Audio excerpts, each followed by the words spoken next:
أعوذ بالله من الشيطان الرجيم. بسم الله الرحمن الرحيم.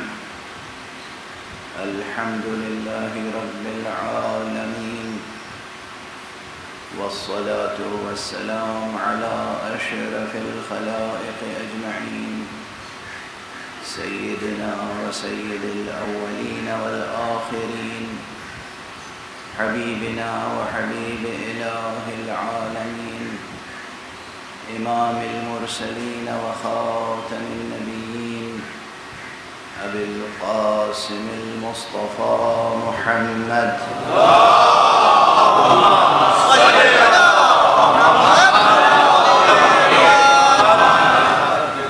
وعلى أهل بيته الطيبين الطاهرين الهداة المهديين المعصومين المظلومين، واللعنة الدائمة على أعداء الحق والدين.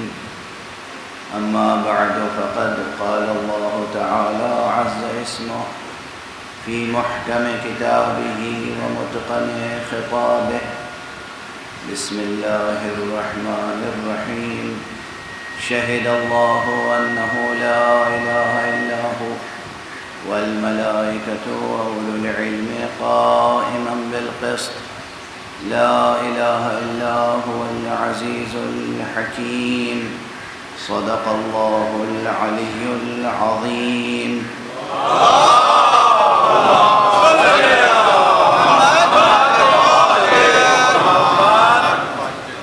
ایک مرتبہ اور بلند تر صلوات.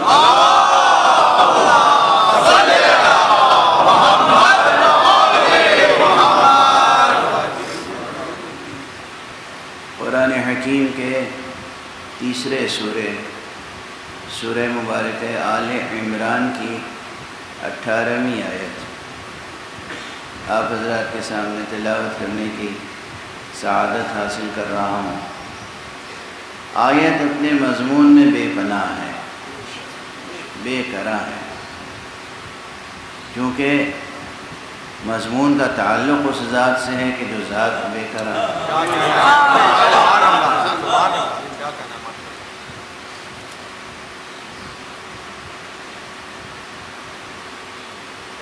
شہد اللہ.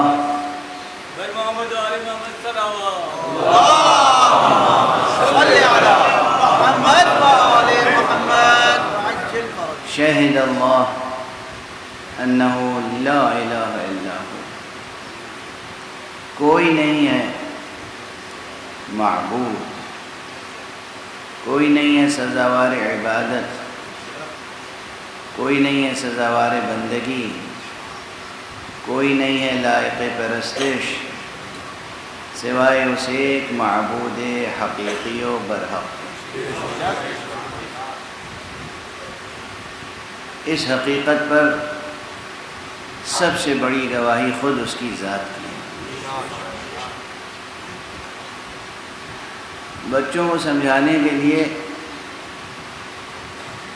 اس کے بہت سے طریقے ہو سکتے ہیں. کہ پہلے ہی فقرے کو سمجھنے کے لیے کہ شہد اللہ، اللہ خود گواہی دیتا ہے یا اللہ نے خود گواہی دی. اللہ کیسے گواہی دیتا ہے کہ وہ خود معبود ہے؟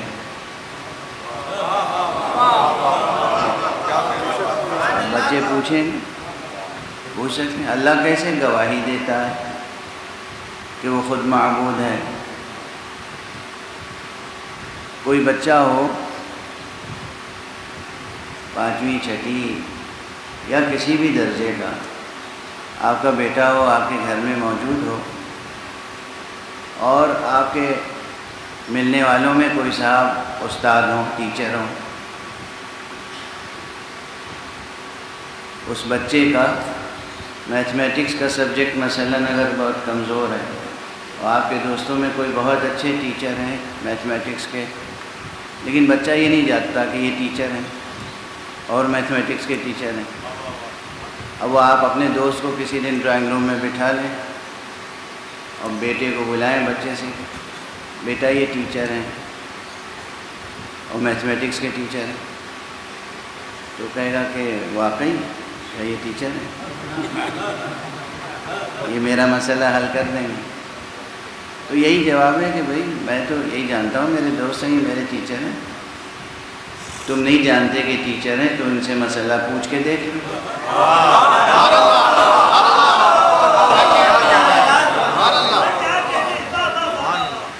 وہ قلم کاپی لے کے آئے گا دوڑتا ہوں، آپ یہ مسئلہ سالو کر دیں گے۔ جب وہ مسئلہ سالو کر دیں گے تو گویا انہوں نے خود گواہی دے دی کہ وہ ٹیچر ہیں۔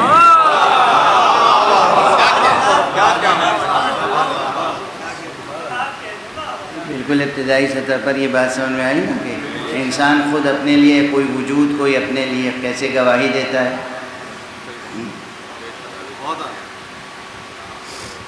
یا کوئی شخص روزانہ آپ کے گھر آتا جاتا ہے، مانوس ہیں، سب بچے مانوس ہیں، وہ بچے ان صاحب کو اپنے ابا کا دوست سمجھتے ہیں، بس اس سے زیادہ کچھ نہیں۔ اب آپ نے کسی دن کہا کہ وہ ڈاکٹر ہیں، بھائی بہت اچھے ڈاکٹر ہیں، اب ان میں سے کوئی اگر مریض ہے اور دوڑ کے جائے کہ بھائی دیکھیے میری طبیعت کیسی ہے اور وہ اس کا علاج کر دیں، تو گویا انہوں نے خود یہ گواہی دے دی کہ وہ ڈاکٹر۔ اللہ سبحانہ و تعالیٰ بالکل اسی طرح سے سوچیے کہ اللہ سبحانہ و تعالیٰ اپنی ذات پر خود گواہی دیتا ہے کہ وہ معبود برحق ہے، کیونکہ جب بھی اس سے کچھ طلب کیا جاتا ہے تو وہ مل جاتا ہے، اس کے غیر سے طلب کیا جاتا ہے تو نہیں ملتا۔ پروردگار عالم نے اپنی ذات پر جو گواہی دی ہے وہ بھی دو طرح سے دی ہے بنیادی طور پر، ایک تکوینی، ایک تشریعی۔ اپنے فعل سے گواہی دی، اپنے قول سے گواہی دی۔ فعل سے گواہی یہ دی کہ حق سبحانہ و تعالی نے اتنی عظیم الشان کائنات بنائی، اور آیت میں ایک فقرہ یہ بھی ہے کہ گواہی دی اس شان کے ساتھ کہ وہ عدل پر قائم ہے، قائما بالقسط، وہ قسط و عدل پر قائم ہے۔ تو اس صفت کی بھی گواہی ملتی ہے۔ کائنات کا مطالعہ کیجئے، لاکھوں کروڑوں انگنت چیزیں ہیں کائنات میں، مگر جو شے جس مرتبے اور جس منزلت کی مستحق ہے وہیں پر رکھی گئی ہے۔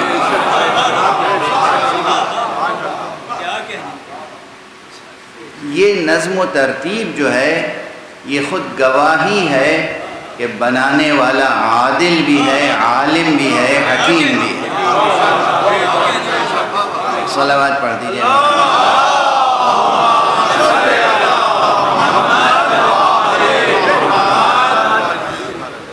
چاہے آپ اپنے اس وجود کا مطالعہ کر لیجئے، اپنی ذات میں غور فرما لیجئے، اور چاہے اپنی ذات سے باہر اس پوری کائنات میں غور فرما لیجئے، آپ کو کہیں کوئی بھی ذرہ بے محل نہیں نظر آئے گا۔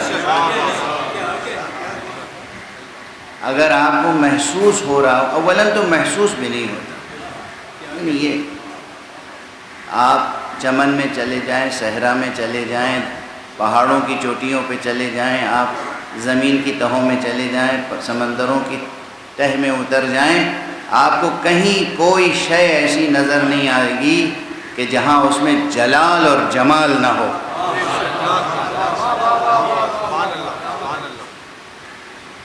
جو لوگ اپنے گھروں میں اپنی میز پر گلدستے سجاتے ہیں، اس میں روزانہ گلاب کا پھول رکھا جاتا ہے، وہ ظاہر ہے کہ معلوم ہوتا ہے کہ ان کا ذوق یہ ہے کہ انہیں چمن عزیز ہے، گلشن عزیز ہے، پھول عزیز ہیں، خوشبو عزیز ہے۔ انہیں لے کے کسی فطری طور پر جو صحرا ہے وہاں صحرا میں چلے جائیے، وہ جسے گلشن پسند ہے اس وقت وہ اس صحرا کے حسن میں ڈوب جائے۔ کسی ایسے پہاڑ پہ لے کے چلے جائیے کہ جس پر کوئی سبزہ نہ ہو، لیکن وہ پہاڑ کے حسن اور اس کے جمال اور اس کی ہیبت میں غرق ہو کے رہ جائے گا، اسے وہ پہاڑی اچھا لگے گا۔ اور فرما رہے ہیں اللہ سبحانہ و تعالیٰ کی بنائی ہوئی کوئی شے ایسی نہیں ہے کہ جسے دیکھ کر ہر انسان کی بات کر رہا ہوں، قطع نظر اس کے کہ وہ مجنون ہو، اس کی فطرت ثانیہ بدل چکی ہو، فطرت خراب ہو چکی ہو، ورنہ ایک عام انسان اس کے لیے کوئی واقعاً شاعر ہونا ضروری نہیں ہے، ادیب ہونا ضروری نہیں ہے، اسکالر ہونا ضروری نہیں ہے، سائنٹسٹ ہونا ضروری نہیں ہے۔ کسی بھی انسان کو اللہ کی بنائی ہوئی کسی بھی شے کے مقابل میں لے کے کھڑا کر دیجئے، وہ ہمیشہ اس شے کے حسن و جمال و عظمت کا اعتراف کرتا ہوا نظر آئے گا۔ یہ ان تمام اشیاء میں موجود حسن اور جمال اور کمال اور عظمت کا ادراک بتائے گا کہ دراصل ان اشیاء کا خالق ہے جو عالم ہے، حکیم ہے، جمیل ہے، عزیز ہے، حکیم ہے۔ اور ہمارے یہاں اس طرح اس نے اپنے فعل سے یہ کائنات جو بنائی، اس فعل سے یہ بتا دیا کہ وہ اس کے علاوہ کوئی معبود برحق نہیں ہے۔ اور جب انسان سخن شناس ہو گیا، یعنی لفظوں کے رشتوں سے معنویتوں کو دریافت کرنے لگا، تو پھر آسمان سے کتابیں نازل ہونے لگیں اور اس میں گواہیاں آنے لگیں کہ دیکھو ہمارے علاوہ کوئی اور معبود نہیں ہے تمہارا۔ اور یہ جو گواہیاں نازل ہوئیں یہ بھی اس لیے نہیں نازل ہوئی کہ اسے اپنی ذات کو پہچانوانے میں اسے حظ حاصل ہوتا ہے، وہ محظوظ ہوتا ہے، وہ مفتخر ہوتا ہے، اس کا کوئی فائدہ ہے، نہیں، بلکہ پہچانوانے کی ضرورت اس لیے ہوئی کہ تم غفلت میں نہ رہ جاؤ، تم اپنے وجود سے کمتر کسی وجود کے سامنے سجدہ ریز نہ ہو جاؤ، تم انسان ہو کسی حیوان کی پرستش نہ کرنے لگو، تم انسان ہو کسی درخت کی پرستش نہ کرنے لگ جاؤ، تم انسان ہو کہیں پتھروں کو خدا نہ مان لو۔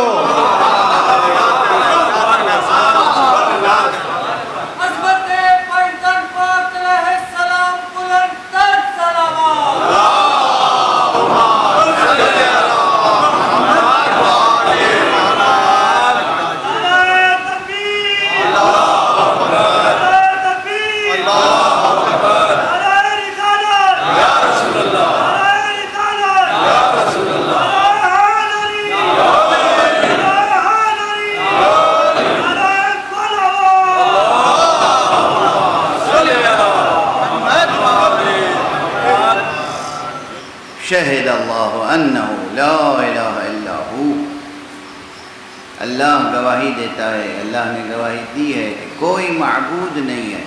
معبود، یہ معبود جو ہے، یہ لفظ جو استعمال کر رہا ہوں میں، اس پہ بہت بحث کی ضرورت ہے۔ معبود، عبد، عبودیت، عبادت، اس سب میں ہے کیا چھپا ہوا، اس کی اساس کیا ہے؟ اتفاق سے یہ ہے کہ اس وقت بھی یہ ضرورت محسوس ہو رہی ہے کہ اس پہ گفتگو کروں، اور شب میں جو عشرہ پڑھ رہا ہوں وہاں بھی اس کی وضاحت کی ضرورت محسوس کرتا ہوں۔ تو ہو سکتا ہے کہ کوئی نقطہ یا کوئی مضمون مقرر ہو جائے، لیکن وہ ضرورت کے تحت ہے۔ دیکھیے، عام عبودیت الگ ہے،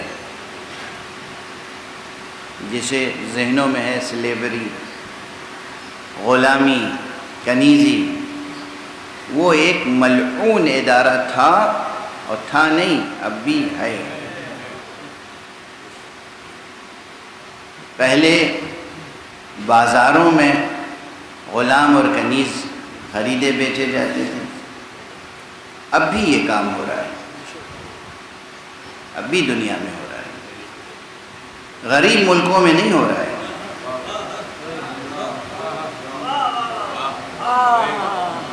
امیر ملکوں میں بھی ہو رہا ہے، مگر میڈیا جو ہے اس پہ کنٹرول ہے۔ ہماری برائیاں نہ دکھانا، ہماری برائیاں ہرگز عوام کے سامنے نہ آئیں، اس پہ پردہ ڈالنا، اور جو مہذب معاشرے ہیں ان کی خوبیوں کو برائی بنا کے بیان کرو، تو تمہیں ترقیاں ملیں گی، تو تمہیں انعامات ملیں گے، تو تمہیں ایوارڈ ملیں گے۔ اچھائی کو برائی بنا کے پیش کرو اور برائی کو اچھائی بنا کے پیش کرو۔ آج کی سیاست اور صحافت کی بنیاد بس اسی ایک نقطے پر ہے۔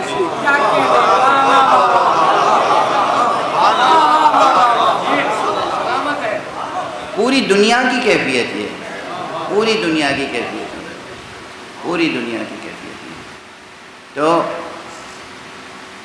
غلامی کا انسٹیٹیوشن کل بھی تھا، آج بھی ہے، اور آج جو بدترین غلامی ہے وہ تاریخ میں کبھی نہیں دیکھی گئی۔ اور یہ یاد رکھیں کہ جو غلامی کا مسئلہ سامنے آتا ہے بار بار، یہ بھی زمانے ماضی میں بھی ویسٹرن ورلڈ میں جو غلامی کا رواج تھا وہ اتنا مکروہ اور ظالمانہ تھا کہ آپ تصور نہیں کر سکتے۔ عرب میں اسلام سے پہلے بھی جو غلامی اور کنیزی کا دستور تھا اس میں اتنے جرائم نہیں تھے، اتنے انسانی حقوق پامال نہیں ہوتے تھے، اور اسلام آنے کے بعد بھی جو ایک تسلسل باقی رہا کچھ دنوں تک، اس میں اتنے جرائم نہیں تھے، اتنے حقوق انسانی پامال نہیں ہوتے تھے۔ آپ اگر لندن تشریف لے جائیں تو وہاں ایک میوزیم ہے، بھئی وہ کیا نام ہے اس میوزیم کا، کچھ یاد ہے آپ کو؟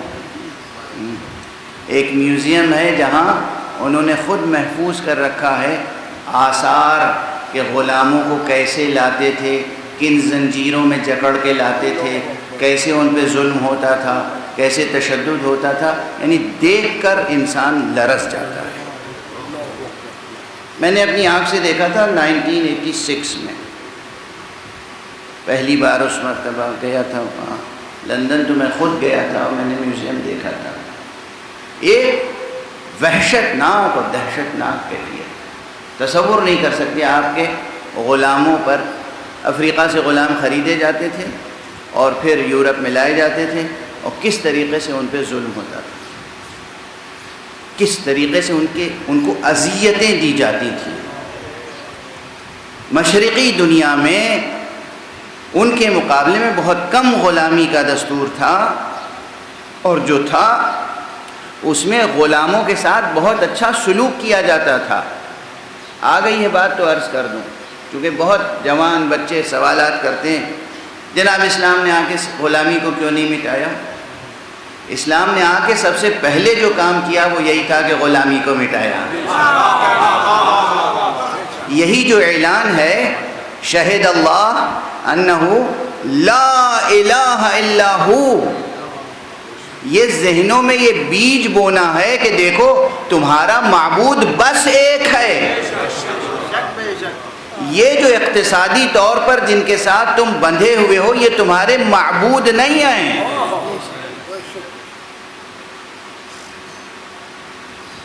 واضح ہے یہ نقطہ؟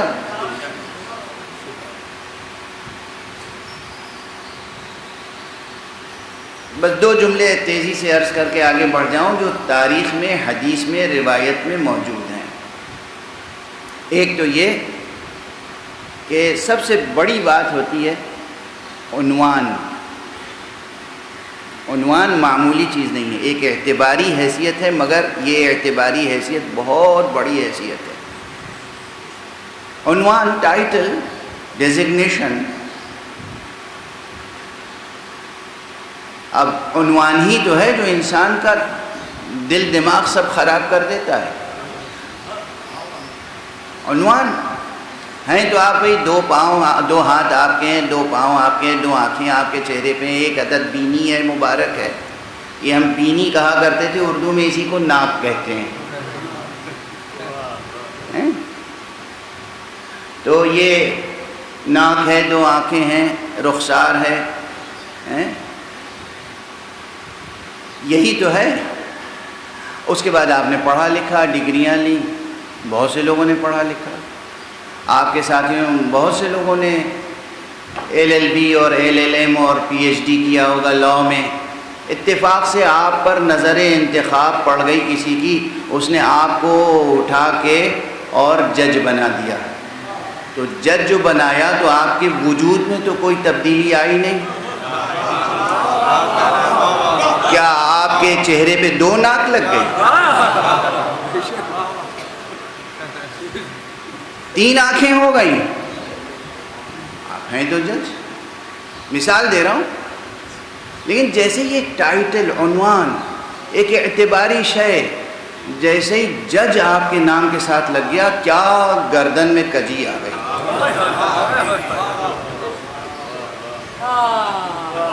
کوئی مومن ہاتھ ملانے کے لیے ہاتھ بڑھائے تو آپ ہاتھ نہیں ملاتے؟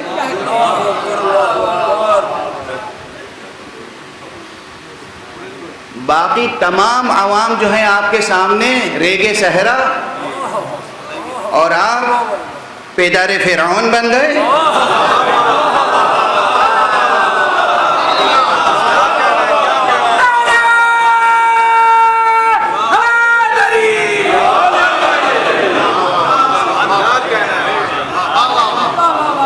مثال دے رہا ہوں، یہ کس چیز نے آپ کے دماغ کو بدل دیا؟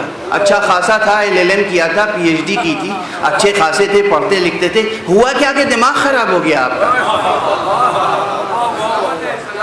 ایک عنوان، ایک ٹائٹل، ایک ڈیزگنیشن، ایک اعتباری حیثیت، ایک کیا؟ اعتباری حیثیت، اعتباری حیثیت۔ یہ فلسفے کا مسئلہ ہے، آپ کوئی ذاتی مسئلہ نہ سمجھ لیجئے گا۔ فلسفے میں حقیقت اور اعتبار کا کیا فرق ہے یہ عرض کر دوں۔ مرد مرد ہے، عورت عورت ہے، ٹھیک ہے نا، 2 الگ وجود ہیں۔ ایک قاضی صاحب نے آ کے انکحتو، قبلتو، زوجتو، قبلت التزویج 2 جملے کہہ دیے، اب ان کے درمیان ایک رشتہ پیدا ہو گیا، کوئی رشتہ نہیں تھا، ایک رشتہ پیدا ہو گیا، زوجیت کا رشتہ۔ یہ رشتہ اعتباری ہے،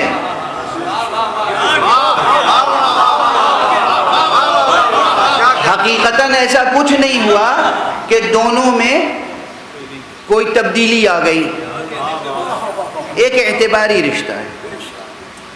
ایک زمین پڑی ہوئی تھی بنجر، ایک غریب آدمی اس کا مالک تھا، ایک سرمایہ دار آیا، اس نے اس غریب آدمی کو کچھ پیسے دیے اور وہ زمین اس نے اس کے نام لکھ دی۔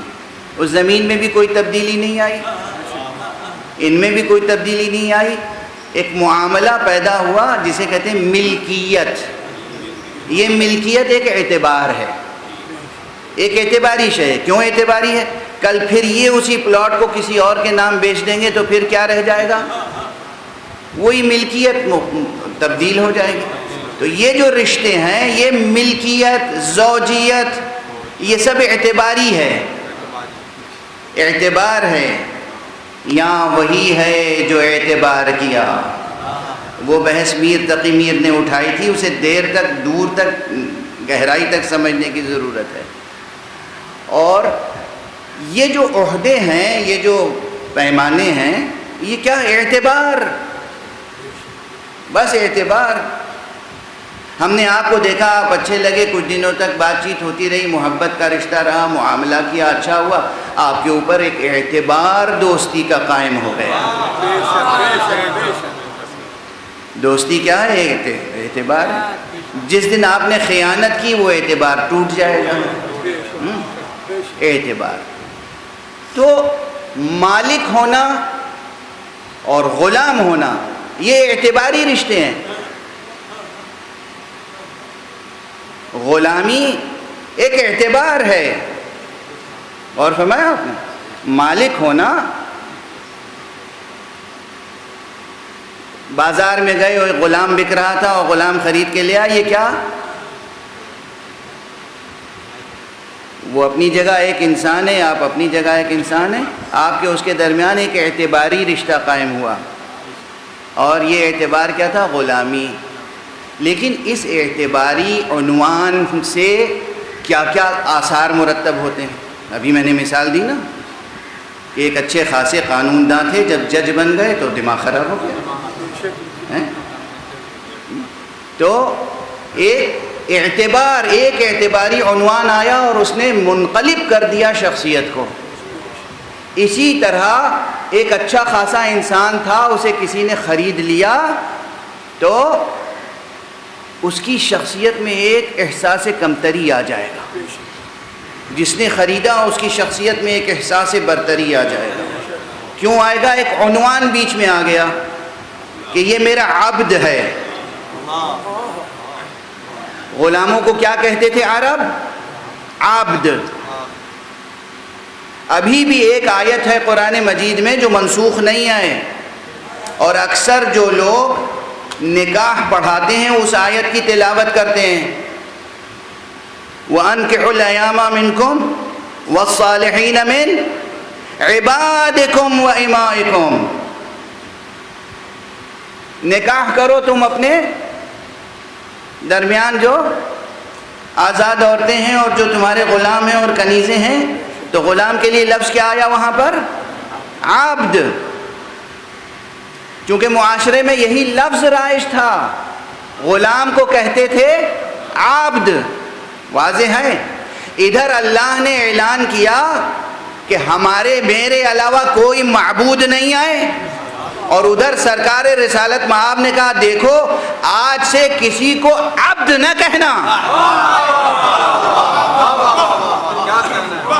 جو تمہارے غلام کنیز ہیں انہیں اپنا عبد نہ کہنا. یعنی جو ٹائٹل تھا، جو اعتبار تھا، تبدیل ہو گیا، منسوخ ہو گیا. اسلام نے آتے ہی عبدیت کو مٹا دیا، منحصر کر دیا کہ چاہے خریدنے والا ہو یا خریدا جانے والا ہو، دونوں عبد ہیں اللہ کے.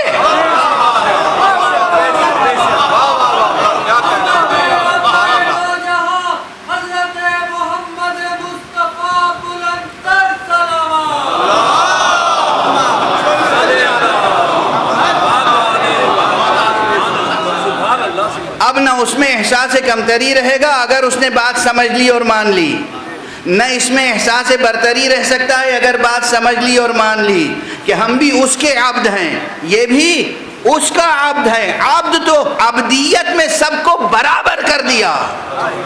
غلامی کا ادارہ، عنوان غلامی کا مٹا دیا اسلام نے آتے ہی. پیغمبر اکرم صلی اللہ علیہ وآلہ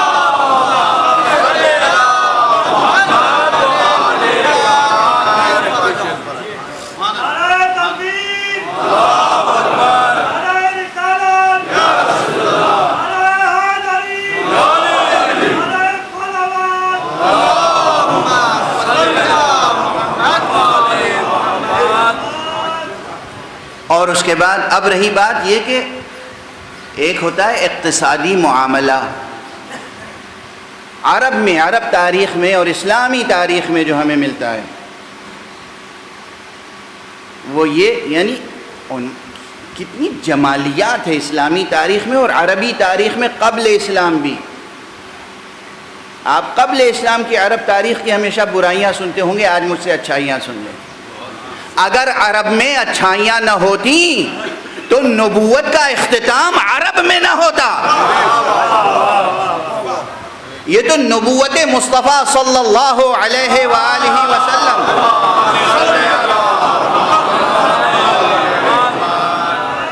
کے عہدے اور منصب نبوت سے حسد رکھنے والوں نے حضور کی بھی دشمنی کی، تو پھر حضور کے قبیلے کی دشمنی کی، تو پھر حضور کے علاقے کی دشمنی کی، پھر حضور کے قوم قبیلے کی دشمنی کی. یہ سلسلہ رہا. عربوں میں بہت خوبیاں تھیں، بہت خوبیاں تھیں. شعر و سخن اور تہذیبی قدریں، اخلاقی قدریں، عہد وفا نبھانا جو عرب کرتا تھا اس سلسلے میں. قربانیاں کوئی کیا کرے گا روئے زمین پر. کسی کو پناہ دے دی تو دے دی، اب اس کی جان کوئی نہیں لے سکتا. پناہ دینے والے کی جان لے لے تو لے لے. عربی تاریخ اقدار کی تاریخ ہے. عربی تاریخ شعر و سخن کی تاریخ ہے. عربی تاریخ جمالیات کی تاریخ ہے. عربی تاریخ انسانی عظمتوں کی تاریخ ہے. اب وہاں جو سلسلہ تھا، عربوں نے جو قبل اسلام بھی ایک تہذیب رکھی تھی. عجیب و غریب ایک چیز عرض کر دوں، بالکل عجیب و غریب. عرب اپنے بچوں کا نام کیا رکھتے تھے؟ حرب، صخر، کلب، ایسے نام کہ جسے سنتے ہی رونگٹے کھڑے ہو جائیں، اشمئزاز پیدا ہو، رعب طاری ہو جائے، خوف طاری ہو جائے. تو کسی نے پوچھا، اور غلاموں کا نام بہت حسین اور جمیل رکھتے تھے. ذرا دیکھیے، اگر غلاموں سے نفرت کرتے ہوتے تو وہ نام کیا رکھتے؟ کلب کتے کو کہتے ہیں نا، غلام کا نام کلب رکھتے، بیٹے کا نام اچھا رکھتے. بیٹے کا نام کلب رکھا اور غلام کا نام بہت اچھے اچھے نام رکھتے تھے. بہت سی مثالیں. ایک نے یہ یعنی ثقافت عرب کا مطالعہ کیجئے تو غالباً کتاب الاشتقاق جو ابن درید کی ہے اس میں یہ موجود ہے مکالمہ، اور اس سے کئی لوگوں نے نقل کیا ہے دوسرے مقامات پہ، کہ ایک شخص نے پوچھا، بھائی یہ تم لوگ کیسے ہو، اپنی آل اولاد سگے بیٹوں کا نام تو بڑا خراب خراب نام رکھتے ہو، غلاموں کا نام بہت اچھا رکھتے ہو. تو کہا، ہم بیٹوں کا نام اس لیے رکھتے ہیں کہ دشمن کو سامنے رکھ کے رکھتے ہیں. دشمن کے سامنے جب ہمارے بیٹے کا نام لیا جائے یا بیٹے کا نام کوئی دشمن لے تو نام ہی سے سہم کے رہ جائے. مثلا اسد تو خیر ٹھیک ہے، مگر کلب بھی وہ ہے تو چیر پھاڑ کرنے والا جانور ہے. تو وہ سمجھ لیں کہ بھائی یہ بہادروں کا خاندان ہے، ہم ان سے اگر ٹکرائے تو پھر ٹکڑے ٹکڑے ہو جائیں گے. کہا، غلاموں کے نام بہت اچھے رکھتے ہو. کہا، اس لیے رکھتے ہیں کہ وہ اپنے لیے رکھتے ہیں، جب ہم بلائیں تو اچھا معلوم ہو. غلاموں کا نام ہم اپنے لیے رکھتے ہیں، ضرورت کے لیے صبح شام اپنے غلاموں کو، ملازموں کو پکارتے ہیں نا. آج کیا ملازمتیں نہیں ہیں؟ آج ملازمتیں ہیں یا نہیں؟ اور ملازموں کو ملازم رکھنے والے کس نظر سے دیکھتے ہیں، اور کس انداز سے کام لیتے ہیں، اور کس انداز سے جھڑکتے ہیں، اور کس انداز سے پکارتے ہیں. وہ دن رات کہا ہم اپنے غلاموں کو پکارتے ہیں تو اچھا نام رکھتے ہیں تاکہ جب پکاریں تو اچھا معلوم ہو، جنہیں پکاریں انہیں اچھا معلوم ہو، وہ شوق سے ہماری خدمت کریں اور ہم محبت سے ان سے خدمت لیں. آپ بتائیے کیا ذوق ہے یہ ذوق قابل ملامت ہے؟ اور ہمارے ہاں یہ عربی تہذیب اور ادب کی تاریخ کا عجیب و غریب ایک مظاہرہ ہے کہ غلاموں کا نام اچھا رکھتے ہیں. نام ہی سے بات شروع ہو جاتی ہے کہ غلام کا مرتبہ سوسائٹی میں کیا ہے. اب غلامی ایک کانٹریکٹ ہوا کرتا تھا، جیسے آپ لوگ دنیا کے بڑے بڑے بینکوں سے کانٹریکٹ کرتے ہیں. کبھی ایک فرد کا کانٹریکٹ ہوتا ہے، کبھی پوری امت کا کانٹریکٹ ہو جاتا ہے، قوم کا، قومیت کا، اور پھر وہ کس طرح ٹریٹ کرتے ہیں، کس طرح بیہیو کرتے ہیں.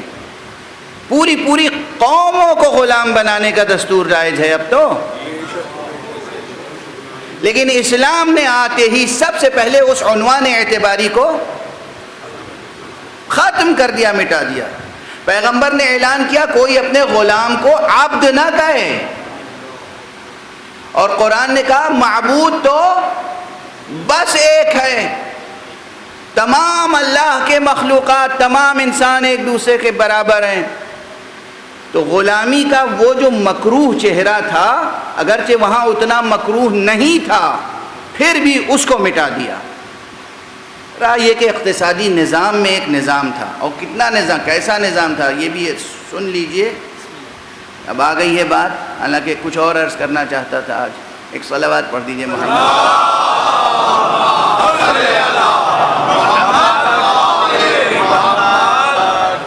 عرب میں جو غلام ہوتے تھے تو وہ پورا کاروبار کبھی کبھی غلاموں ہی کے سپرد ہوتا تھا. وہ ایک طرح کا کانٹریکٹ ہی ہوتا تھا. بھئی یہ مال ہے، یہ باغ ہے، یہ زمین ہے، یہ ہمارے اونٹ ہیں، تمہیں یہ تجارت کرنی ہے، اور منافع لا کے ہمیں دینا ہے.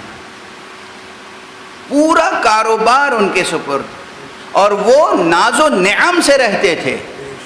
عموماً یہ نہیں ہے کہ وہ مفلوق الحال رہتے تھے. تاریخیں عموماً غلط لکھی گئی ہیں. تاریخی کتابوں میں مشکل سے حقیقتیں ملتی ہیں, اور تاریخیں مسلسل بدلی جاتی رہی ہیں. ہر نیا آنے والا حکمراں تاریخ کو بدلنے کی کوشش کرتا ہے. یہ آج ہم اپنی آنکھوں سے دیکھ رہے ہیں, ماضی میں بھی یہی ہوتا آیا ہے. ماضی میں بھی یہی ہوتا آیا ہے, ماضی قدیم میں بھی یہی ہوتا آیا ہے. تو غلاموں کے سپرد, اور بہت سے اسکالرز, بڑے اسکالرز اسلام کے, مفسر, محدث, مؤرخ, ادیب, شاعر, وہ ہیں جن کا اسٹیٹس اس وقت یہ تھا کہ وہ غلام تھے. غلام رہتے ہوئے کیسے انہیں اتنی سہولت ملی کہ اتنے بڑے ادیب بن گئے؟ غلام رہتے ہوئے کیسے اتنی انہیں سہولت ملی کہ وہ اتنے بڑے شاعر بن گئے؟ غلام رہتے ہوئے کیسے سہولت ملی کہ وہ اپنے وقت کے بہت بڑے ادیب بن گئے, عالم بن گئے, مفسر بن گئے, استاد بن گئے, مصنف بن گئے؟ پڑھیے تو صحیح تاریخ کو. اس کے معنی یہ ہے کہ غلاموں کے ساتھ اچھا سلوک رائج تھا. شاذ و نادر کہیں کسی مسئلے میں ظلم ہوتا تھا, میں ظلم کا انکار نہیں کر رہا ہوں, ظلم ہوتا تھا, تعدی تھی, سب کچھ تھا, لیکن ساتھ ساتھ ایک روشن رخ یہ تھا جو زیادہ بڑا رخ تھا. اس کے برعکس مغرب میں جو غلامی تھی وہ شرمناک ادارہ تھا. وہ کل بھی شرمناک تھا, آج بھی شرمناک ہے. اس لیے یہ غلامی کا موضوع ایسا ہے کہ جو میں نے اس وقت مختصراً عرض کر دیا آپ کے سامنے ممبر پر, ورنہ اس پر تو 1 دن 2 دن 4 دن کا کوئی سیمینار کیجئے, اور اس کے بعد اسکالرز کو بلائیے اور منصفانہ وہ تحریر کریں اور تاریخ کا مطالعہ کریں, اور پھر اس پروپیگنڈے کا جواب دیا جائے کہ اسلام نے غلامی کے ادارے کو مٹایا یا نہیں مٹایا, اور مٹایا تو کس حسن کے ساتھ مٹایا ہے.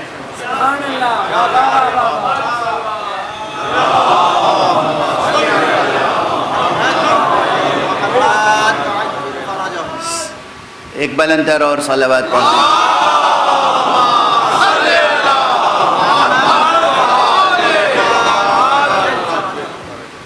سب سے پہلے یہ یاد رکھیے گا کہ ایک عنوان ہوتا ہے اعتباری جو انسان کی شخصیت کو بدل دیتا ہے. تو اسی لیے حق سبحانہ و تعالیٰ نے بار بار قرآن مجید میں زندگی کے چھوٹے بڑے مسائل بیان کیے, اور ہر جگہ یاد دلایا, دیکھو میں ہوں تمہارا رب, میں ہوں عزیز, میں ہوں حکیم, میں ہوں علی کل شیء قدیر, میں ہوں محیی, میں ہوں ممیت. یعنی یاد رکھنا, میں زندگی دینے والا ہوں, میں موت دینے والا ہوں. تمہاری موت کسی کے ہاتھ میں نہیں ہے, تمہاری زندگی کسی کے ہاتھ میں نہیں ہے, تمہاری عزت کسی کے ہاتھ میں نہیں ہے, تمہاری ذلت کسی کے ہاتھ میں نہیں ہے. وَتُعِزُّ مَن تَشَاءُ وَتُذِلُّ مَن تَشَاءُ, وہ ہے عزت دینے والا, وہ ہے ذلیل کرنے والا. کوئی صاحب حیثیت صاحب اقتدار کسی اپنے سامنے آئے ہوئے معمولی انسان کو معمولی سمجھ کر ہاتھ نہ ملائے, تو جس سے ہاتھ نہیں ملایا وہ ذلیل نہیں ہوتا, جس نے ہاتھ نہیں ملایا وہ ذلیل ہوتا.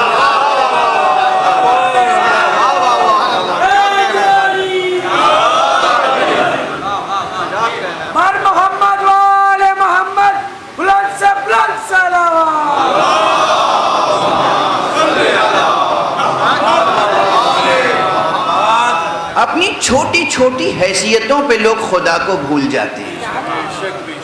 پھر ہم سے پوچھتے ہیں کہ بتائیے اتنی بار خدا نے ایک بات کو کیوں دہرایا ہے؟ یہ بار بار خدا نے ذرا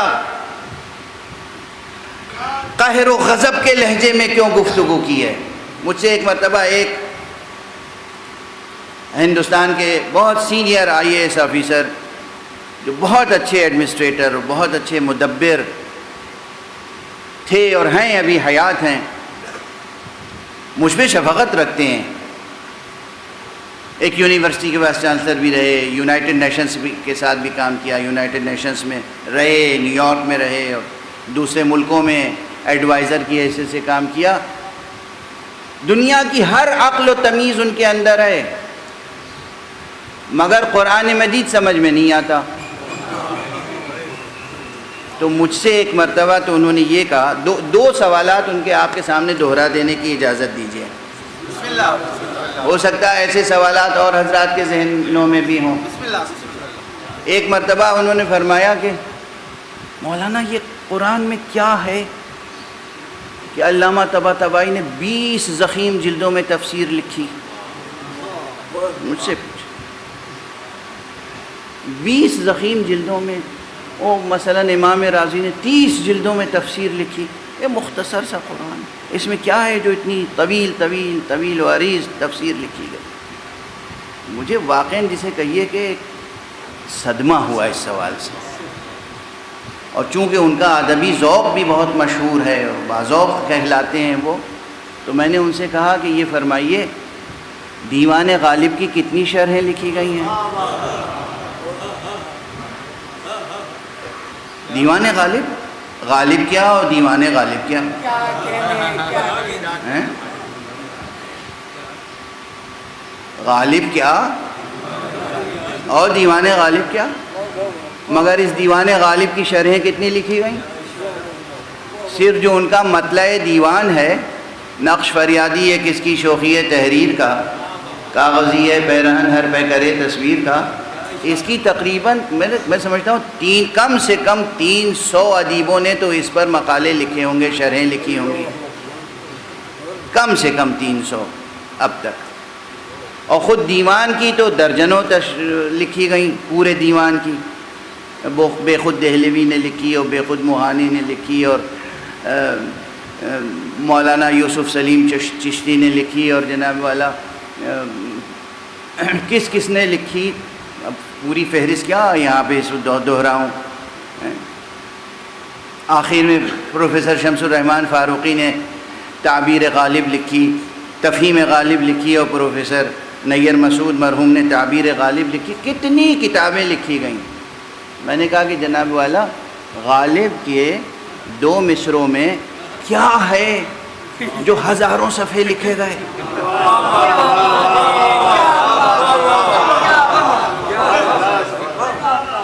یوں بیٹھ گئے میرے سامنے،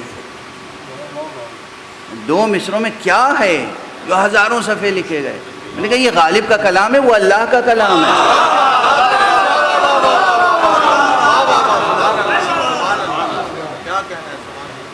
غالب نے اپنے تفنن طبع کے لیے شعر کہے تھے، اللہ نے قیامت تک آنے والے انسانوں کے لیے پیغام دیا ہے۔ کتنی تہداری ہوگی اس پیغام میں کہ ہر آنے والی نئی نسل کی ذہنی اور وجودی ضرورتوں کو پورا کرنے کے لیے پیغام اس میں موجود ہے۔ الفاظ کا انتخاب اور الفاظ کو ترکیب میں جس طرح جڑا گیا ہے، جیسے نگینے جڑے جاتے ہیں، قرآن مجید میں اس طرح ترکیبیں بنائی گئی ہیں کہ اس میں اتنے مفاہیم، اتنے مضامین، اتنے احکام، اتنے آداب، اتنے اسرار، اتنے رموز، اتنے بطون جمع ہو جائیں کہ قیامت تک کسی ایک انسان کو کہنے کا موقع نہ ملے پروردگار میرے غم کا علاج کہاں ہے، پروردگار میرے سوالوں کا جواب کہاں ہے۔ ہر ذہن میں اٹھنے والے ہر سوال کا جواب قرآن مجید میں موجود ہے۔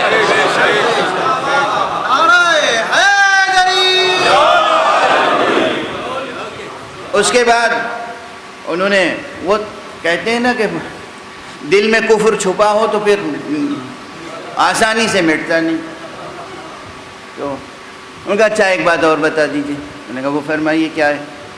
کہ وہ بات یہ ہے کہ اللہ رحمان ہے اور رحیم ہے، اور کتاب اس نے شروع کی بسم اللہ الرحمن الرحیم سے، لیکن آیتیں پڑھیے تو ہر جگہ عذاب علیم، جہیم، نار جہنم، ہر جگہ یہ اتنا زیادہ غیظ و غضب کیوں ظاہر ہوا؟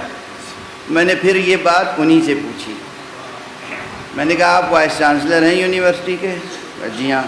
میں نے کہا آپ کسی اپنے اسٹاف کو بلا کے ایک بار ایک ڈسپلن بتا دیں اور وہ لوگ اس ڈسپلن پہ عمل نہ کریں.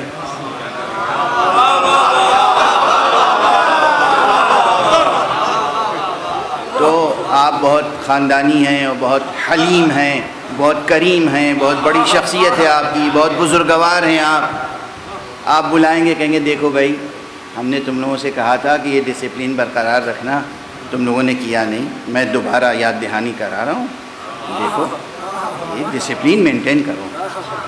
اور میں نے کہا پھر وہ دوبارہ جا کے اور پھر وہ اپنی ہی والی کریں، آپ کی نہ کریں، تو پھر آپ کا حلم، آپ کی بردباری، آپ کی بزرگواری وہ پھر کیا کرے گی سلوک ان کے ساتھ.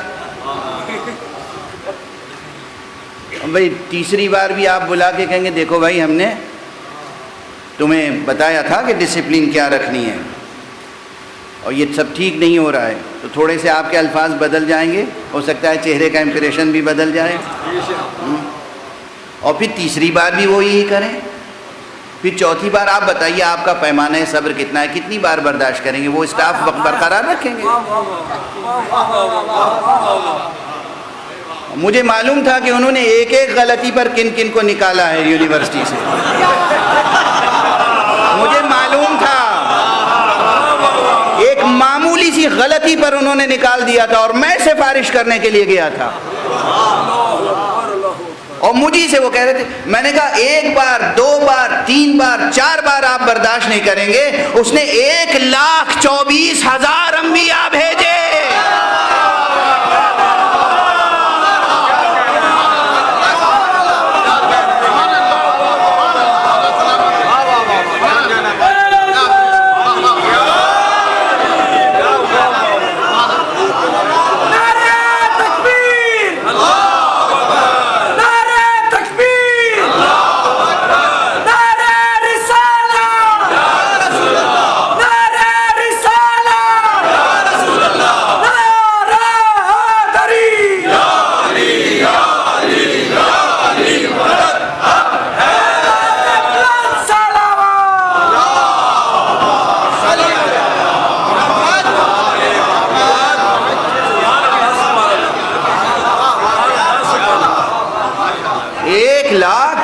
ہزار نبی بھیجے، 313 رسول بھیجے، کتابیں بھیجیں، صحیفے بھیجے ہیں، اور انسان ہے کہ ویسا کا ویسا ہی ہے.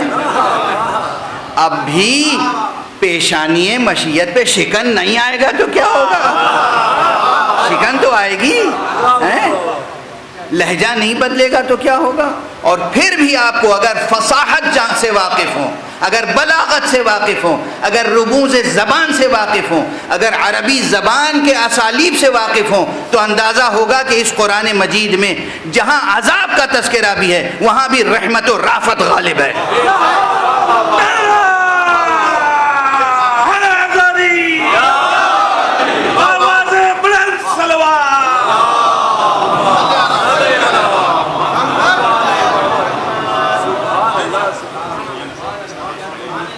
یہ قرآن ہے، یہ قرآن ہے.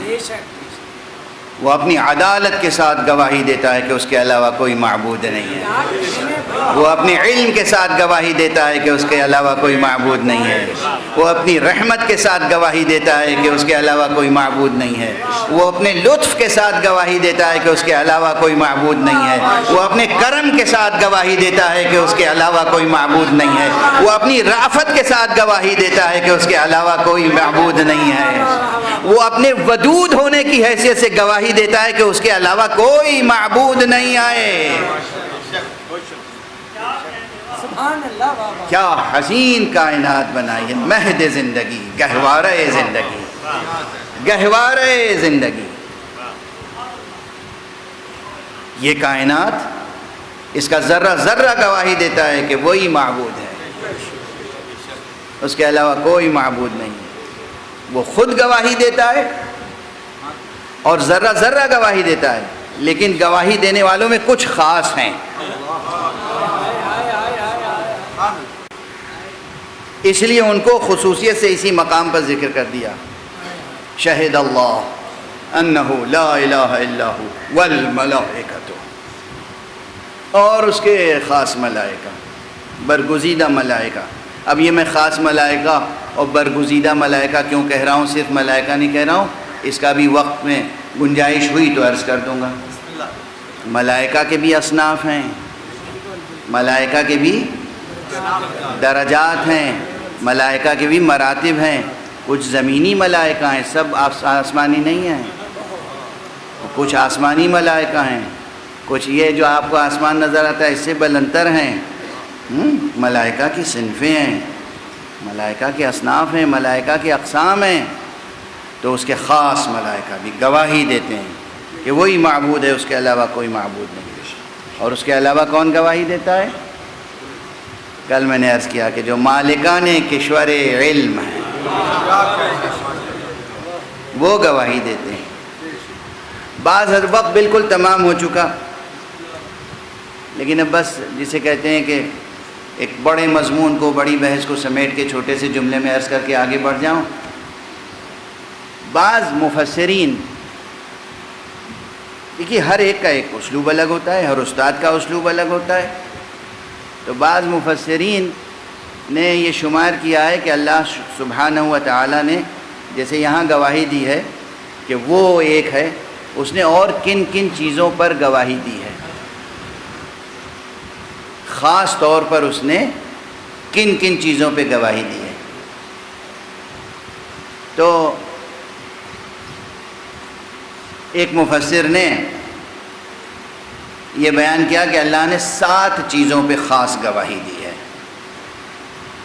ایک تو خود اپنی ذات پر، اپنی معبود ہونے پر، دوسری گواہی قرآن مجید کے حق ہونے پر، تیسری گواہی نبی اکرم خاتم النبیین محمد صلی اللہ علیہ وآلہ وسلم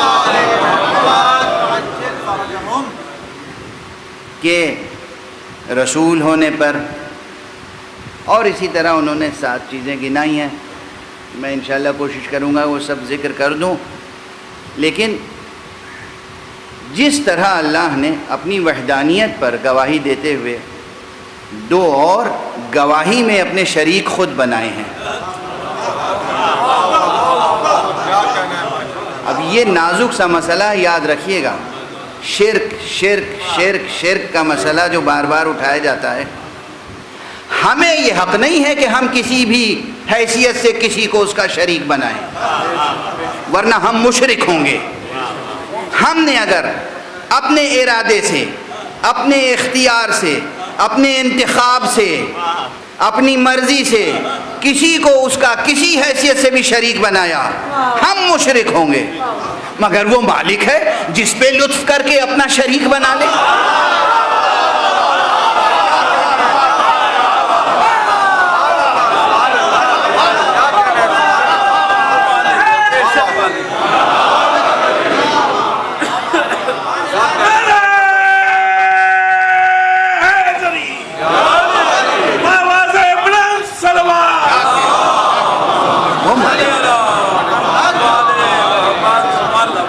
وہ مالک ہے۔ چنانچہ اسی آیت میں، اس توحید والی آیت میں اس نے شریک بنا لیا۔ گواہی وہ دیتا ہے اور ملائکہ دیتے ہیں، یعنی گواہی دینے میں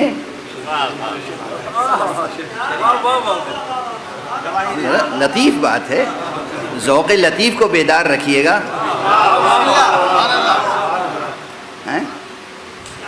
شرک کے نعروں کی نحوستوں میں نہ آ جائیے گا، توحید کی لطافت قائم رہے۔ وہ احد ہے، فرد ہے، یکتا ہے، صمد ہے۔ اس نے کہا میں گواہی دیتا ہوں اور میرے ملائکہ گواہی دیتے ہیں۔ تو گواہی میں شریک تو بنایا نا اس نے، ازراہ لطف، یہ ہم کہتے ہیں ازراہ لطف، ازراہ کرم، ورنہ اس کی گواہی کے بعد کسی کی گواہی کی ضرورت ہے؟ اور اسی طرح وہ اولو العلم، اور اولو العلم گواہی دیتے ہیں۔ اہل علم، مالکان کشور علم، یہ گواہی دیتے ہیں۔ کیا گواہی؟ گواہی ایک ہی ہے کہ میں معبود برحق ہوں۔ تو حق سبحانہ و تعالیٰ نے اسی طرح جب پیغمبر صلی اللہ علیہ وآلہ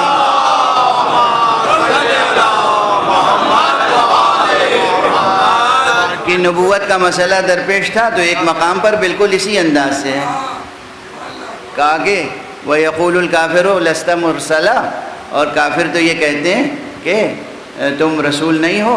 قُلْ كَفَى بِاللَّهِ شَهِيدًا بَيْنِي وَبَيْنَكُمْ وَمَنْ عِنْدَهُ عِلْمُ الْكِتَابِ. کہہ دیجئے یہ کافر اعتراض کرتے ہیں کہ تم رسول نہیں ہو. لست مرسلا، لست مرسلا، آپ کافر، آپ رسول نہیں ہیں. تو آپ کہہ دیجئے کہ میری رسالت کے لیے اللہ کی گواہی کافی ہے. یعنی وہاں بھی وحدت بھی محفوظ ہے، لطف کا سلسلہ بھی جاری ہے.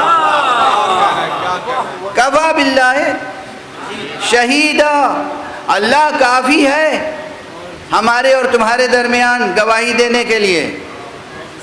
اور اس کے بعد ایک اور اضافہ ہو گیا، وَمَنْ عِنْدَهُ عِلْمُ الْكِتَابِ، اور وہ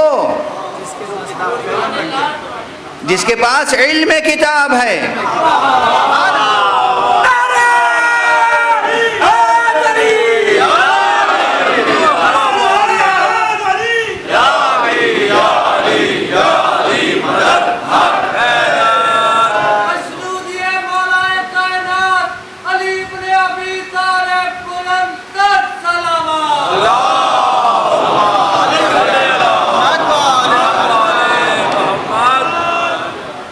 وقت بالکل ختم ہو چکا ہے، تقریر کا وقت مکمل ہو چکا ہے، اور تمہید بیان میں ذرا طول ہو گیا.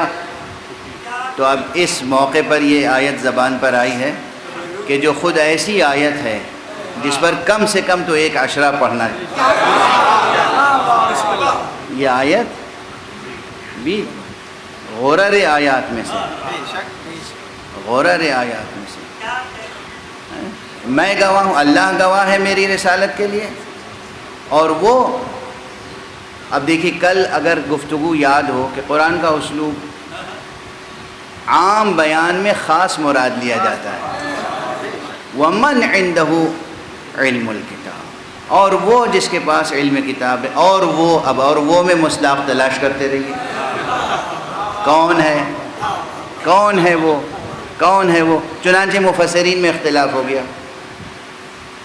اور وہی سلسلہ جو چلا آ رہا تھا جو توریت سے مرعوب تھا،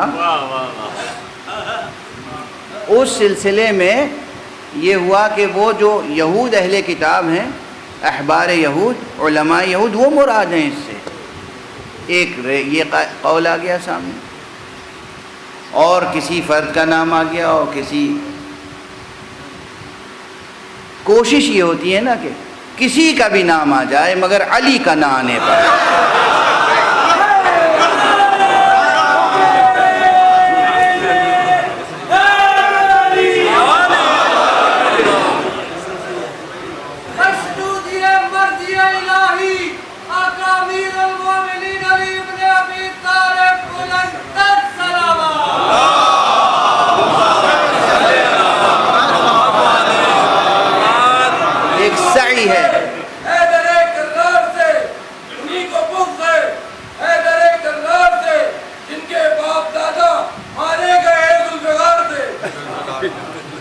ایک کوشش ہے، سعی ہے، نمایاں، محسوس، ڈھکی چھپی نہیں، کہ علی کا نام نہ آنے پائے.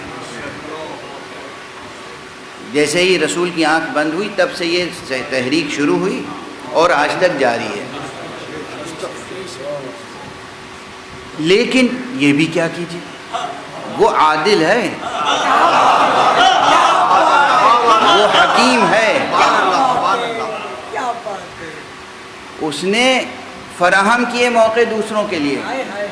اب بالکل آخری جملہ کہہ رہا ہوں باب فضائل میں آج، چونکہ اس سے زیادہ وقت نہیں ہے اور میری سکت بھی ساتھ نہیں دیتی، انشاءاللہ بیان جاری رہے گا. بادشاہ کیسے سمجھیں کہ کون ہے وہ جس کے پاس علم الکتاب ہے؟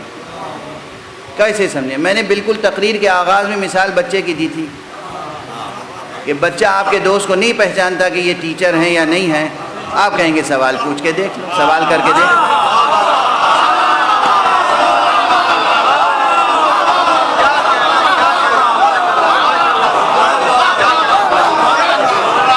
سوال کر کے دیکھ لو۔ تو بھائی جس سلونی پہ باواز ہے بلند صلوات۔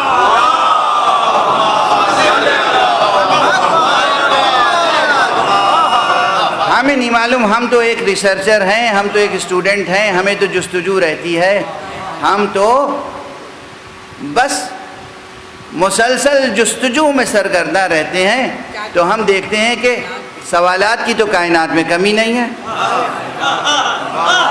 لیکن ہوا یہ کہ سوال جب بھی کیا گیا دربار خلافت میں کوئی مشکل، تو جواب دینے کے لیے کسی اور کو بلایا گیا۔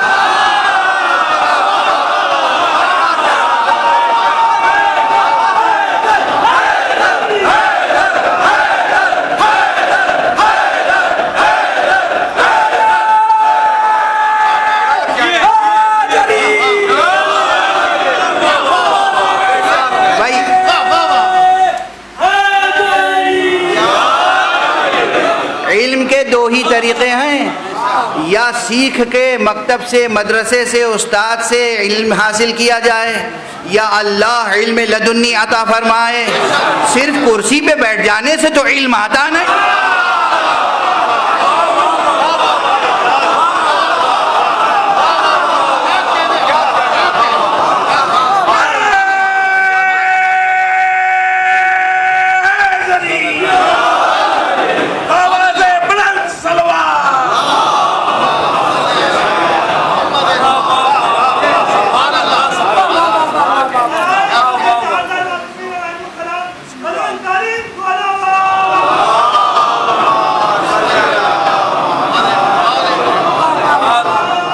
تو دو طرح سے ہم نے دیکھا، ایک یہ دیکھا کہ کسی میں ہمت نہ تھی، مجال نہ تھی کہ کوئی ممبر پہ بیٹھ کے کہتا پوچھو جو چاہے،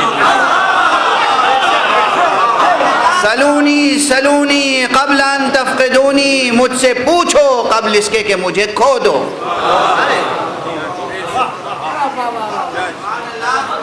سوائے ایک ذات گرامی کے دوسرے کسی شخص نے کہا یہ نعرہ، یہ دعوت سلونی کسی کی مشہور نہیں ہے، حالانکہ یہی بریکٹ میں کہہ دوں اب وقت نہیں ہے، خود رسول اللہ نے کیا تھا،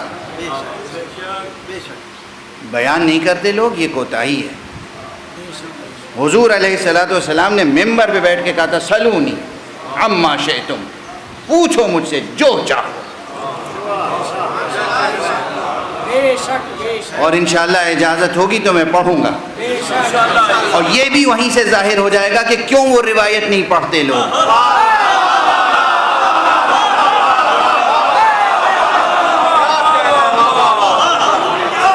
رسول نے فرمایا تھا سلونی عما شئتم، پوچھو ہم سے، مجھ سے پوچھو جو چاہے۔ یا رسول نے یہ کہا یا جانشین رسول نے یہ کہا؟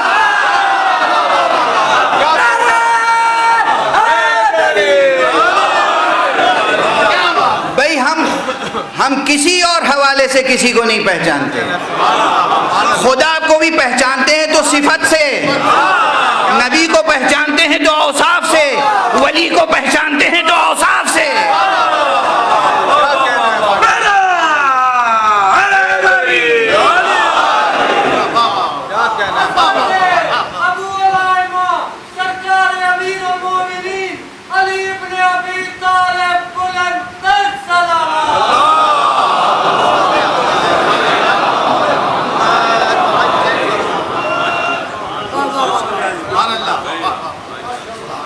تفصیلی بیان ہے اس آیت کے ضمن میں، یہ تو بس وقت کے تقاضے کو دیکھتے ہوئے ایک مختصر بات میں نے عرض کی۔ کس کے پاس ہے علم کتاب؟ جس نے ممبر پہ کہا کہ پوچھو ہم سے کتاب کے بارے میں جو کچھ پوچھنا ہو۔ میں جانتا ہوں کہ کون سی آیت کب نازل ہوئی، رات میں نازل ہوئی یا دن میں نازل ہوئی، سفر میں نازل ہوئی یا حضر میں نازل ہوئی، جنگ کے موقع پہ نازل ہوئی یا صلح کے موقع پہ نازل ہوئی، حضور بیت الشرف میں تھے تب نازل ہوئی یا مسجد میں نازل ہوئی؟ مجھ سے پوچھو کون سی آیت کب نازل ہوئی ہے اور کون سی آیت کس کے سلسلے میں نازل ہوئی ہے۔ اسی لیے تو وہ مصحف علی قبول نہیں کیا گیا کہ اس میں یہ بھی تو لکھا تھا کہ جہاں عذاب کی آیتیں ہیں یا سرزنش ہے وہ وہاں کس کے لیے ہے وہ سرزنش؟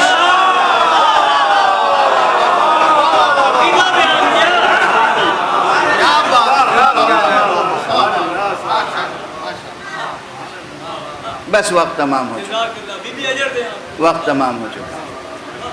اللہ خود گواہی دیتا ہے کہ وہ معبود ہے، اور اللہ کے فرشتے گواہی دیتے ہیں، صاحبان علم گواہی دیتے ہیں، تو وحدانیت کی بھی گواہی دیتے ہیں، رسالت کی بھی گواہی دیتے ہیں، اور اسی میزان پر امامت کی گواہی بھی آتی ہے۔ اقدام بتاتا ہے اماموں کا کہ یہ امام ہیں، اقدام بتاتا ہے کہ یہ امام ہے۔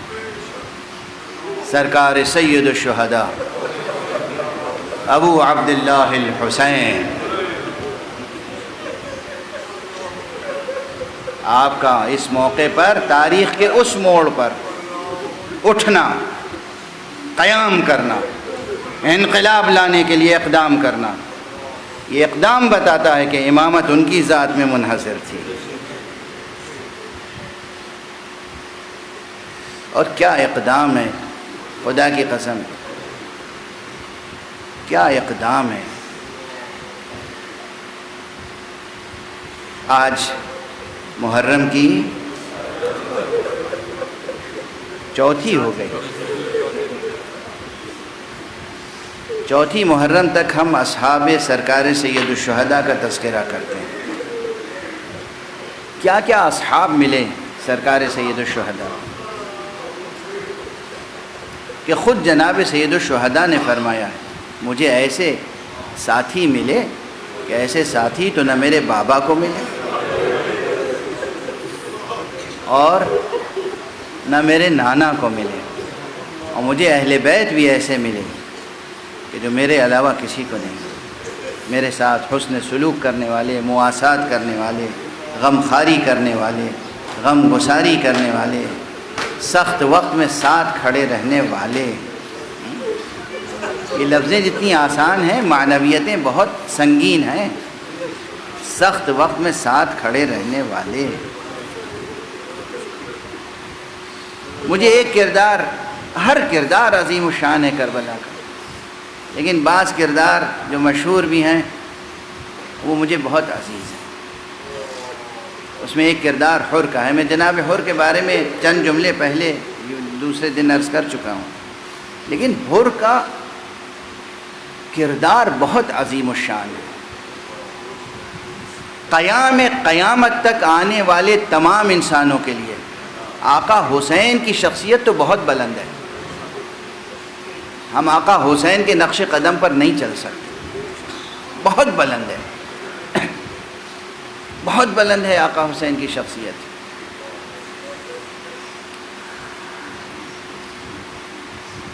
آقا حسین کے جو جگر پارے ہیں، جو بنی ہاشم کے چاند ہیں، وہ چاہے حضرت عباس ہوں، چاہے حضرت علی اکبر ہوں، چاہے حضرت قاسم ہوں، چاہے حضرت عون ہوں، چاہے حضرت محمد ہوں، یہ سب بہت بلند ہیں۔ ہم ان کی پیروی کیا کریں گے؟ ہم جیسے خاطی اور خاکی اور گناہگار اور دنیا پسند لوگوں کے لیے ایک عظیم الشان نمونہ عمل ہے حر۔ کس طریقے سے دنیا کو ٹھوکر مار کے آخرت کو اختیار کرتے ہیں، کس طرح سے جہنم سے نکل کر جنت کی طرف آتا ہے۔ حر ویسے بھی خاندانی شخص تھے، تاریخ میں ان کی ایک حیثیت ہے، کربلا آنے سے پہلے بھی ان کی ایک حیثیت تھی، لیکن وہ حیثیت دنیاوی تھی۔ سماج میں ایک حیثیت تھی، معاشرے میں ایک حیثیت تھی، بہادروں میں ایک ہی نام لیا جاتا تھا کوفے میں، حر۔ بہت سے بہادر تھے مگر حر۔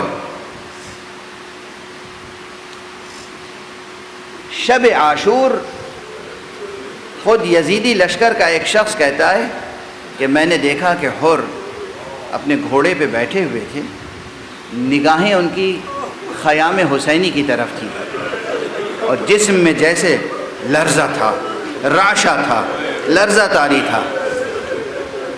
تو میں آگے بڑھا، میں نے کہا حر، اگر خدا کی قسم مجھ سے کوئی پوچھتا کہ بہادر ترین شخص تمہاری نظر میں کون ہے تو میں تمہارے علاوہ کسی کا نام نہیں لیتا، مگر اس وقت میں تمہاری حالت کیا دیکھ رہا ہوں؟ حر نے ایک جملہ کہا، دیکھو میں اپنے کو دوزخ اور جنت کے درمیان دیکھ رہا ہوں۔ یہ انتخاب کی گھڑی ہے۔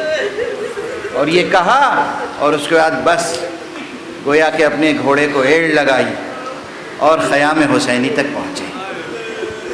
مختلف انداز سے مناظر آپ کے سامنے بیان ہوتے رہتے ہیں اور خطبہ حق ادا کرتے ہیں۔ میں ایک پہلو اور عرض کروں، ایک لفظ ہے مواسات۔ مواسات یعنی غمخواری، غم گساری، کسی کے دکھ درد میں شریک ہونا۔ حر نے جتنی مہلت اسے نصیب ہوئی اسی میں مواسات کا حق بھی ادا کیا ہے، اس لیے کہ روایتوں میں یہ ہے کہ شب عاشور حر کے خیمے میں دسترخوان لگا دیا گیا تھا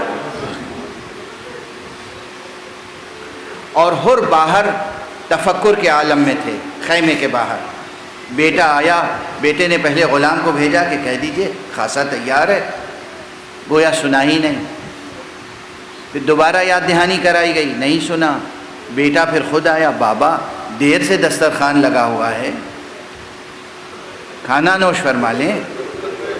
ایک مرتبہ حر نے کہا، بیٹا میرے قریب آ جاؤ۔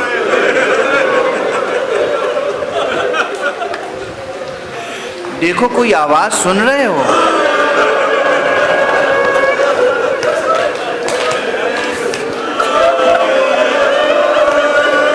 بیٹا بھی حر کا تھا اور اس کا نام بھی علی تھا۔ سر جھکا کے کہا، ہاں بابا آواز سن رہا ہوں۔ کہا کیا سن رہے ہو؟ کہا ابو عبداللہ الحسین کے خیام سے الاتش کی آواز آ رہی۔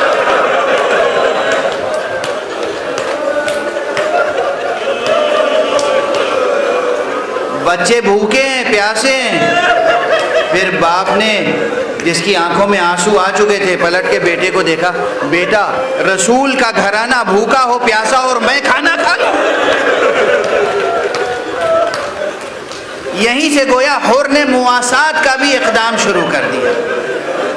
یہ ہے مواسات، بقدر فرصت جس قدر ہو سکا تاکہ آقا کے دکھ درد میں شریک ہو جائے۔ اگر وہ بھوکے ہیں تو یہ بھی بھوکا رہ گیا، وہ پیاسے ہیں تو یہ بھی پیاسا رہا۔ اور اس کے بعد جب بیٹے کا ذہن بھی تیار ہو گیا، غلام کو بھی ساتھ لیا اور کچھ احباب اور اعزاء کو ساتھ لیا اور بارگاہ حسینی میں پہنچ گیا۔ بارگاہ حسینی میں پہنچنے کا وقت مورخین نے مختلف لکھا ہے، کچھ نے کہا ہے کہ رات ہی میں پہنچ گیا، کچھ نے کہا صبح تک انتظار کیا، صبح تک انتظار کیا۔ اور یہ بہادروں کے طریقہ کار کے مطابق معلوم ہوتی ہے بات۔ رات بھر بھوکا رہا، رات بھر پیاسا رہا تاکہ مواسات کا حق ادا ہو جائے۔ وہاں بھی بچے بھوکے پیاسے ہیں، میں بھی بھوکا پیاسا رہوں۔ اور صبح جب ہوئی اور جنگ کی تیاری شروع ہوئی تو آیا اور پیسر سعد نحس سے ایک مکالمہ کیا ہے، کیا واقعاً اے عمر سعد تم حسین سے جنگ کرو گے؟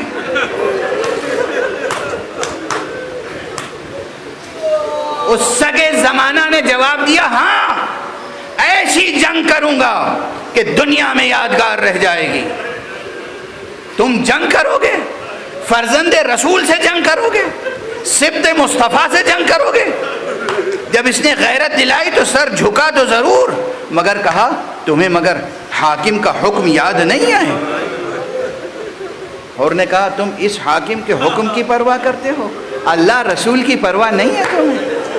غیرت دلائی اور اس کے بعد مردانہ وار وہاں سے چلا، مڑا گھوڑے کو ایڑ لگائی سب کے سامنے.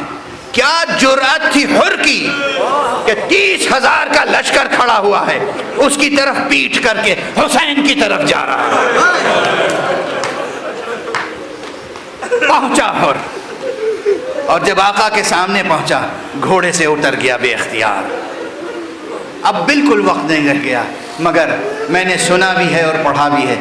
آقا نے جب آتے ہوئے دیکھا کچھ لوگوں کو تو اپنے بھائی عباس سے کہا, دیکھو کوئی مہمان آ رہا ہے.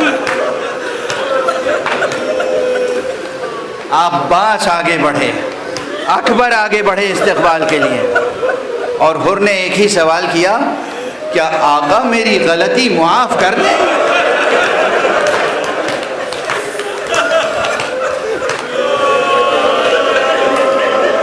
اجرکم علی اللہ, اجرکم علی اللہ. حر آئے, آقا کی قدم بوسی کی, آقا کی خدمت میں درخواست پیش کی, آقا میں معافی کے لیے آیا ہوں, عفو طلب ہوں, کیا میرے لیے توبہ کی کوئی گنجائش ہے؟ آقا بھی رحیم ہے, کریم ہے, ولی حق ہے, وہ انسان کامل. کہاں حر, میں نے معاف کیا, میرے رب نے معاف کیا. جیسے ہی آقا نے کہا میں نے معاف کیا, میرے رب نے معاف کیا, ایک مرتبہ حر نے کہا, آقا تو بس اب اجازت دیجئے تاکہ آپ کی طرف سے اب میں جنگ کروں اور جہاد.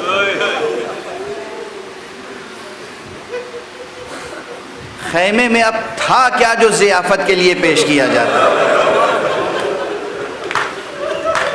اور جب راستے میں ملا تھا تب بھی پیاسا تھا, مگر اس وقت مشکیں بھری ہوئی تھیں, پیاس بجھا دی. اس وقت بھی حر آیا ہے تو رات کا بھوکا پیاسا ہے, مگر اب خیمے میں پانی نہیں ہے, تو آقا کیا پیش کریں. آقا نے روکنے کی کوشش ضرور کی, لیکن حر نے اجازت طلب کی.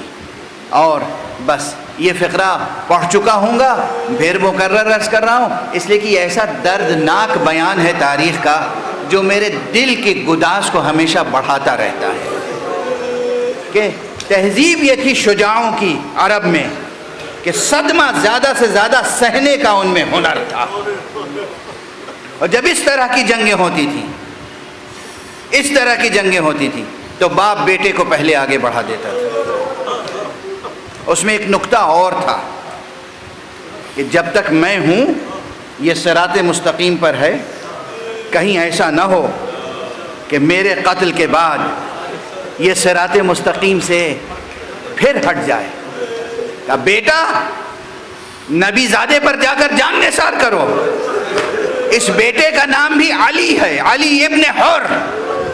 بیٹا گیا, جنگ کی, بے پناہ جنگ کی, لیکن اس کے بعد اس کے سینے پہ وار لگا, وہ گھوڑے سے زمین پر آیا, اس نے اپنے بابا کو پکارا.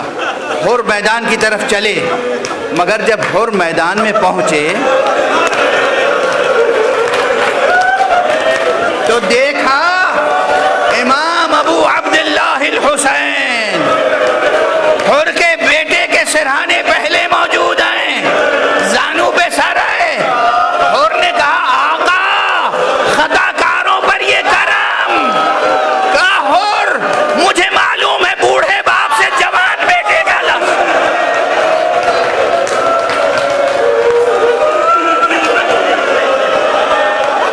یہ وہ حسین ہیں جو بس چند ساعتوں کے بعد علی اکبر کا لاشا اٹھائیں گے, قاسم کا لاشا اٹھائیں گے, اون و محمد کا لاشا اٹھائیں گے. یہ حسین ہیں جو حر کے جوان بیٹے کے لاشے پر آ کر حر سے کہہ رہے ہیں, حر مجھے معلوم ہے بوڑھے باپ سے جوان بیٹے کا لاشا نہیں اٹھتا. انا للہ و انا الیہ راجعون, رضا بقضائه وتسلیما لامره.